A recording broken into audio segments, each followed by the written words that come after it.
Hello, once this is Finchinator here recording the finals of the official Smagon tournament between Bengay and ABR. As I said when I narrated the semifinals, I'd bring the finals series. And I'm a bit late because I had finals this week, but I figured I'd still get it up there. I'm not really gonna post in the thread again, so I don't know how many people will see this. I don't know if people actually have subscribed to me or whatever, but I'm going through with my words. I'm a man of my word, and it shouldn't, take forever. So why not? I've got some time to spare right now. So this is NGA versus ABR. This is game one, and look at the teams. ABR's got a bit of an unconventional, balanced team. You don't see Weavile and Mantine too often, but the structure of his team looks fine. I assume he's got Tapu Lele and perhaps a Z Landorus for stall. Mega Scizor, of course, likely defensive core of Amoonguss Mantine, perhaps Landorus T as well, and Mega Scizor. Weavile, nice to trap things, and just general offensive presence. I don't think it fits poorly on this team at all. So yeah, it's a pretty solid team from ABR. I mean, I didn't notice that of this one going in, but I knew one of his other teams that he intended to bring. So yeah, this team looked pretty decent. Nothing too special, but yeah.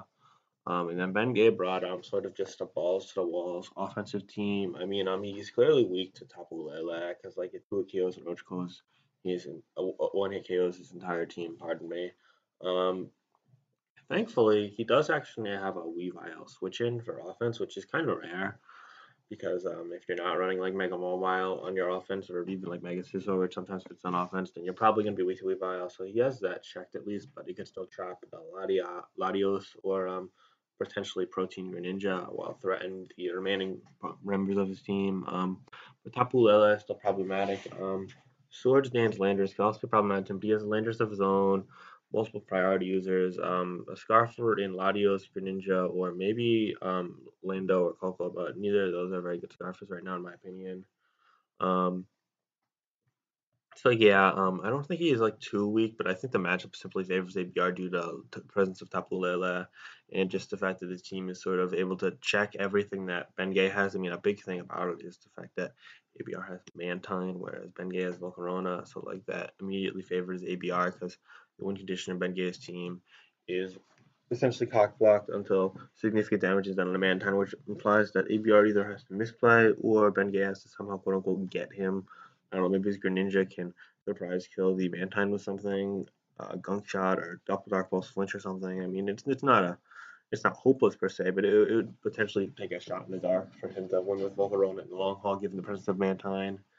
Um, if the Mawile has a fire move, it actually does sort of well here, especially if it's Hyper Cutter, which I believe most of them are.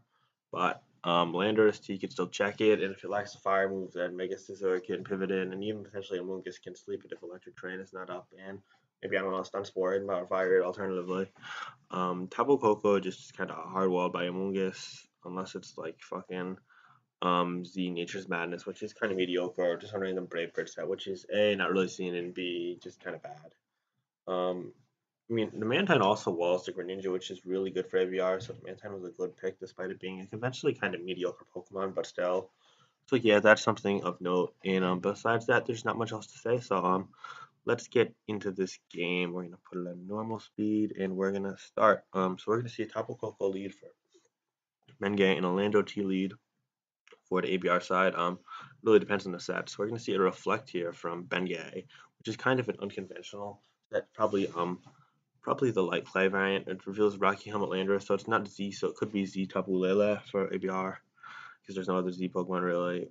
And they're going to see Earthquake critical hit into the Greninja, so this is really bad for the Bengay side because that cost him the Greninja. But I mean, you have to wonder how much the Greninja truly mattered given the presence of Mantine, but also the presence of Moongus if it's like Ash and somehow gets the evolution off. I guess a Dark Pulse was somewhat spammable, but it's not too killing Amoonguss or Mantine without getting killed. It's not going to get a kill without a lot of support. So, while that's unfortunate, I don't think that is game breaking for either side. But I do think the ABR just has the matchup, as I said, and this just kind of tilts it even more so in his favor. So it's going to be a hard game for Bendia to come back in. But let's see if he has the ability to do so or not.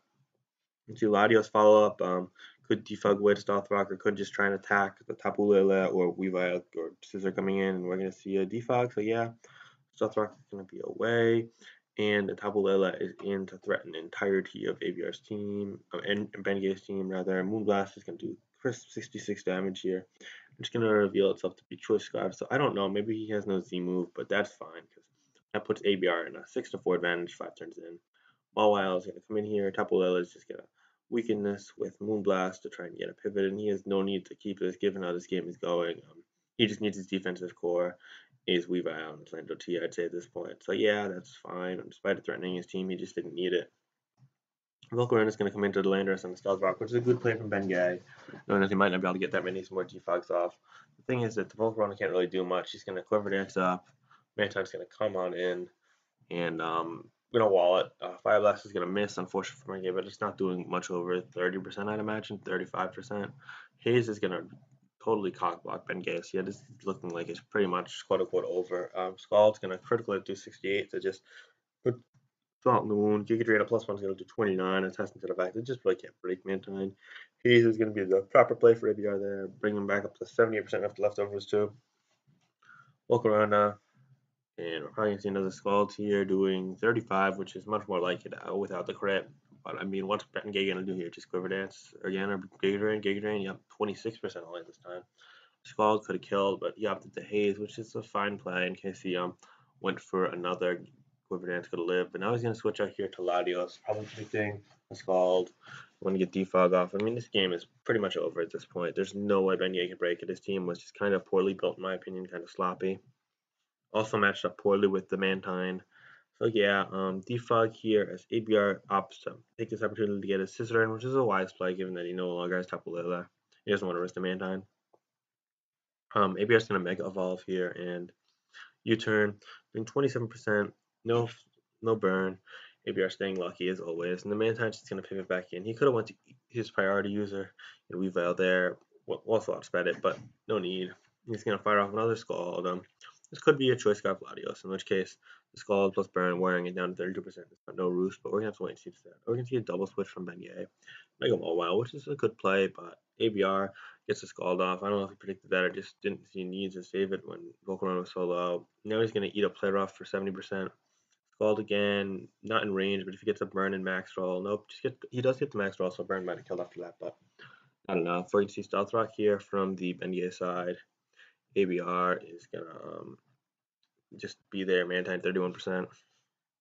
Stealth Rock is good for Beignet, but it's too little too late. Draco Meteor, we're going to see likely Choice Scarf Draco Meteor killing off the 30% Mantine, and I assume we're going to see just a Weavile as a follow-up to pretty much win the game and put the Beignet in checkmate. ABR is going to be up 1-0. We're going to see, the Volcarona is going to come in. We're going to see Defog here, which is fine. Bullet Punch, Flame Body, nope, no Flame Body. So yeah, it's going to be 4-2 in ABR's favor at this point. Landorus is going to come in.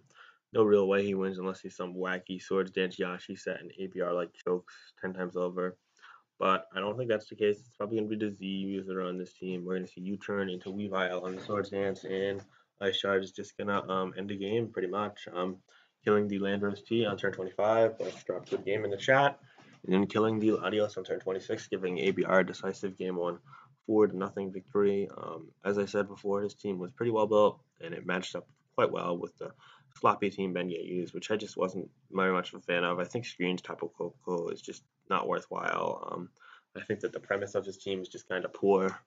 And I think that he did use some good win conditions, like, for example, Volcarona and Stealth Rock Mawile, and then Z Landorus to pressure stall, and Volcarona to try and beat offense. And then powerful Pokemon such as Greninja is fine. I mean, it's a good idea, but I think that he probably could have been a bit more cohesive on the defensive end. He probably could have just built a bit better. And I don't think this was the best you could see from Beignet, who's one of the most creative minds, and I think that's kind of unfortunate. But I think that he probably views this kind of style a bit higher than I did. Maybe I'm missing something, or maybe he just, believes it's better than I do, and that's totally fine. Everyone disagrees, but yeah, I do think that ABR definitely deserves this game, even with the small element of luck that he got. And this is decisive victory, leading him to a 1-0 lead in the set. So we're going to see game 2 and potentially game 3 if it goes to that, and Bendia wins game 2. Now, so game 2, we're going to see team preview. Beignet running surprisingly sort of standard team. I mean, you don't see Gyarados a ton nowadays, but other Pokemon are more or less standard, even Clefable rising in usage of late. Gengar, of course, has been one of the most up and coming Pokemon throughout this generation compared to past generations. Well, at least the last two, it was good in the generations prior, regardless. But I mean, when you argue that it was kind of mediocre in Black and White, and it was decent in XY per se, but it didn't see a ton of usage. You got Zygarde. Could be Z on this team, could be banned, and I don't think it's going to be Subcoil. But I mean, anything can happen from Bengay. It's probably Mega Gyarados. Um, Likely Scarf Gengar just because there's no other speed control. But I guess knowing Bengay's team building, well, he could just be banking on a defensive core and not have anything because he could just keep Gyarados regular to check Volcarona, I guess, or potentially some like Yachi on Zygarde. I don't know.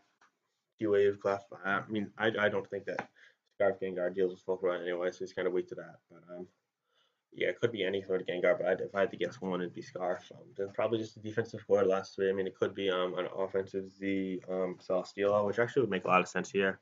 And then it would not be. Then if it's Z Celesteela, it'd probably be Choice Gengar and Banded Zygarde. So yeah, looking at ABR's team, we've got an unconventional Pokemon here in Togekiss, so we've got to keep an eye on that. I happen to notice that going into the game, but I'm not going to comment on it. Just don't want to spoil it.